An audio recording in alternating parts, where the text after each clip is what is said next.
오늘 말씀의 제목은요, 예언하시는 하나님, 성취하시는 하나님입니다. 여러분, 우리는 보통 예측을 하죠. 어떤 주식이 오를 것인지 또는 어떤 직종이 전망이 좋을 것인지 예측을 합니다. 그리고 예측을 할 때는 데이터나 우리 경험을 따를 때가 꽤 많습니다. 그리고 감사하게도 우리 예측은요, 종종 꽤나 좋은 확률로 맞아떨어지기도 합니다. 심지어 우리가 아는 무당, 점집도요, 예측을 하는 경우가 많아요. 용한 점집이다 해서 찾아가면은 제가 찾아간 것은 아니지만 그렇다 카더라 하더라고요.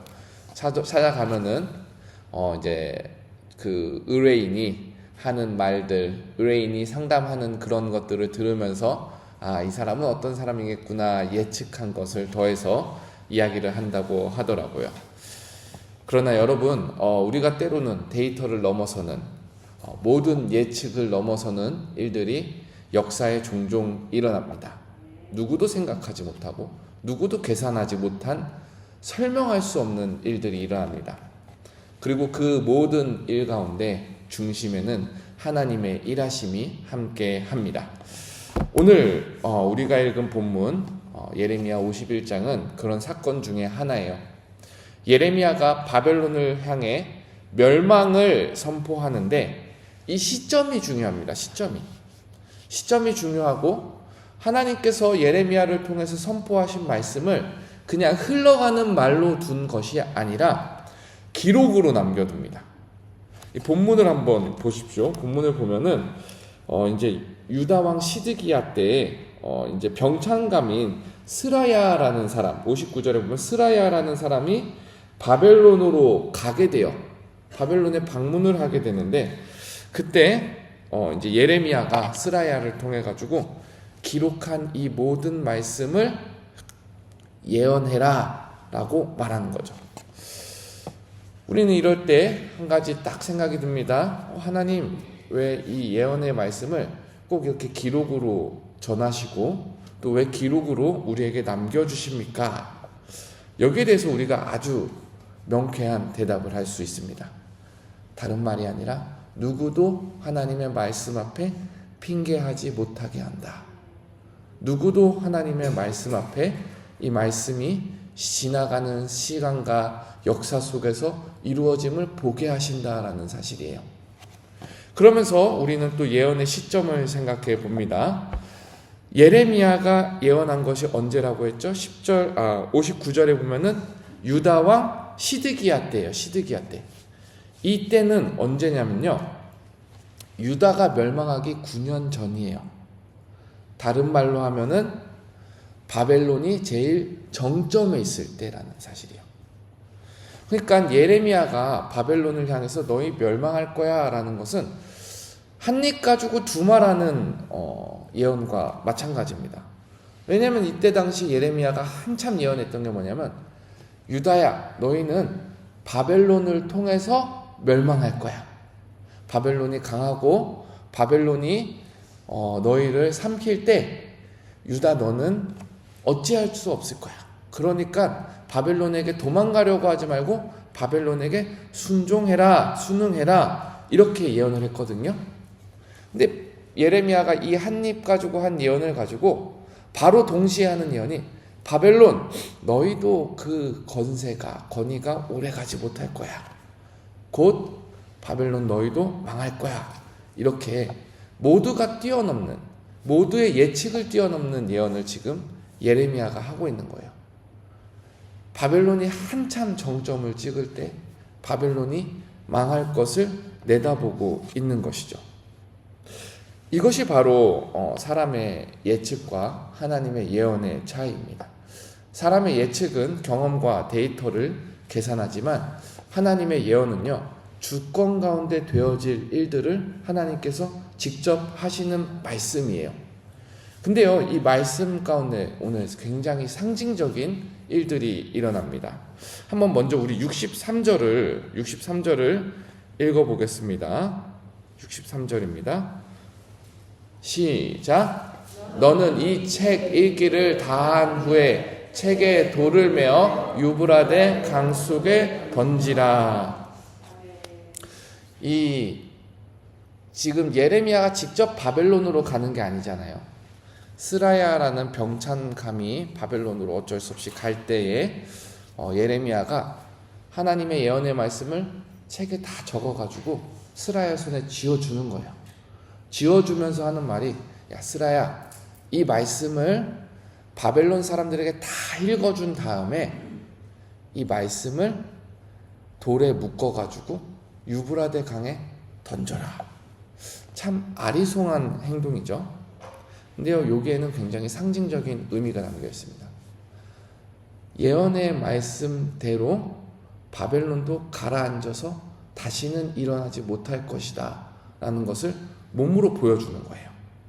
그런데 또 한 가지 의미심장한 모습이 있는데, 책은 강 속에 가라앉지만, 하나님의 말씀을 유브라데 강에 던질 때 말씀이 가라앉는 것 같지만 하나님의 말씀은 살아있어 강 바닥에 가라앉는 것이 아니라 언제나 우리 가운데 역사하시고 이루어질 것이다 라는 이런 상징적인 행동이 있는 것입니다. 여러분, 이것이요 우리 삶과 너무나 맞닿아 있습니다. 우리가요 말씀을 읽고 또는 말씀을 듣고 그 말씀 가운데 우리 마음이 감동받는 것은 상대적으로 쉬워요. 아멘하는 것은 상대적으로 쉬워요. 그런데요, 이 말씀에 돌을 묻고 강에 던지는 것은 또 다른 도전입니다. 말씀대로 살고 말씀대로 순종하는 것은 우리에게 도전입니다. 믿음의 돌에 무게를 더하고 순종으로 그 말씀을 강에 던지듯이 우리를 세상의 강에 던지는 것은 굉장한 큰 도전입니다. 우리가 살아가는 세상이 어떠합니까? 바벨론과 같아요.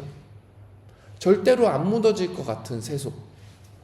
너무나도 강해 보이고 너무나도 견고해 보이고 영원할 것 같은 이 세상이 바로 바벨론과 같습니다. 반면 우리가 붙잡는 이 예언의 말씀은 어떠합니까? 우리는 믿음으로 믿죠. 예수님께서 다시 오신다. 예수님께서 다시 오셔서 이 세상을 심판하시고 새하늘과 새 땅이 임한다. 근데 한편으로 또 보면요, 이 말씀은 2000년이 지났는데 아직 지체되는 것 같아요. 언제쯤 이루어지려나요? 정말 오긴 하실까? 우리가 말씀을 전하는 가운데 이런 도전이 항상 있을 수 있다는 거죠. 그런데 그럴 때마다 우리가 믿음의 행동을 해야 합니다. 말씀을 믿는다는 것은요, 스라야가 했던 것 같이 말씀의 책을 돌에 묶어서 강에 던지는 것과 같아요. 믿음을 더하여서 세상 가운데 복음을 전하고 비웃음 가운데 하나님의 말씀을 선포할 수 있는 것이 바로 유브라데 강에 책을 던지는 일입니다.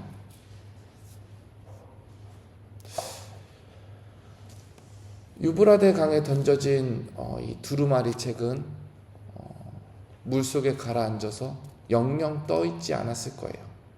영영 보이지 않았을 거예요. 그러나 하나님의 선포된 말씀은 성취되어 지금 우리에게 전해지고 있습니다. 이사야 55장 11절에 보면 하나님의 입에서 나가는 말씀은 헛되이 내게 돌아오지 아니하리라. 예레미야는 죽었지만 예레미야가 던진 그 말씀은 실제로 50년이 넘게 지나 성취되었습니다. 바벨론이 실제로 무너졌어요. 그러면 지금 예레미야는 어디서 무엇을 하고 있을까요?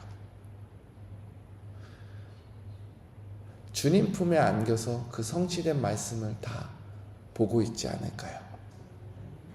여러분, 예레미야가 했던 수많은 예언 중에 예레미야가 살아있을 때 부정적인 예언들이 성취가 많이 됐어요. 전쟁이 일어나고 기근이 일어나고 자기 자신은 붙잡혀가고 유다가 멸망하고 부정적인 예언이 성취되는 거 보는 거 얼마나 가슴 아프고 뼈 아프겠어요. 자기 형제 자매들, 동족들, 많은 사람들이 울고 부르짖는 그 모습 보면서 예레미야가 얼마나 힘들었겠어요. 근데 이 긍정적인 예언, 바벨론이 무너진다라는 예언은요, 다른 말로 하면은 포로되었던 이스라엘이 돌아온다라는 예언이에요. 이 긍정적인 예언은 예레미야가 죽고 한참 뒤에 이루어졌어요. 근데 예레미야는 지금 주님 품에 안겨서 주님의 말씀이 진짜로 다 이루어진다, 그 가운데 위로를 받고 그 가운데 하나님을 찬양하고 있는 겁니다. 여러분, 우리도 마찬가지입니다. 우리도 주님께서 주신 이 예언의 말씀을 들고 정말로 그렇게 될 것이다, 믿음 가운데 살아가는 거예요. 정말로 그렇게 되는데 때로는 우리가 흔들리죠. 진짜로 그렇게 될까? 때로는 넘어지죠. 그런데 왜 이런 시험과 고난을 올까? 때로는 실망합니다. 아, 여전히 나는 말씀대로 살지 못하는구나. 이러한 고군분투가 있는 가운데 우리는 언젠가 하나님께서 부르시면 그 부르심에 따라 갈 거예요. 근데 우리는 분명히 주님 품에 안겨서 확신하고, 분명히 주님 품에 안겨서 주님께서 성취하시는 이 말씀을 보고 하나님을 찬양할 것입니다. 주님, 정말로 누구도 예상하지 못했던 일들을 주님의 예언 말씀 가운데 모든 것을 성취하시는군요. 이것이 우리의 하나님 나라에서 고백이 될 줄 믿습니다. 우리 함께 기도하겠습니다.